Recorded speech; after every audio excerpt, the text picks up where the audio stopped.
Tignan mo ha. Kinuha yung 90 billion sa PhilHealth tapos uutang sa World Bank, ang galing. Uutang sa World Bank para daw sa health system. Ulitin ko ha. Kinuha yung 90 billion sa PhilHealth tapos uutang sa World Bank, ang galing. Uutang sa World Bank para daw sa health system. Magkano? Sa dollars, 509.24 million. Kung sa peso naman, 28.7 billion.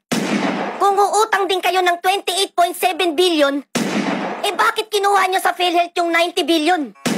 Ngayon lang nangyari yan sa ating bansa. Talagang ngayon lang nangyari yan sa ating bansa. Yung ekstrang pondo ng PhilHealth, saan na napunta? Tanong mo, baka diretso sa bulsa. Sa sobrang galing ni speaker sa pondo, binigyan mo yata ng agimat. Basta usapan pondo, mabilis pa sa kidlat. Hindi na naawa sa may mga sakit, yung pondo mukhang ginangster pa. Hindi na nabusog sa 90 billion, umutang pa. Kinuha yung ekstrang pondo sa PhilHealth, yung magbabayad ng utang tayo pa.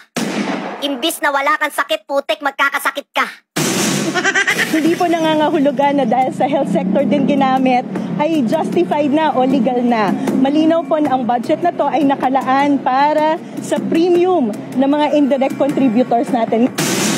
The way that people do as much as they can.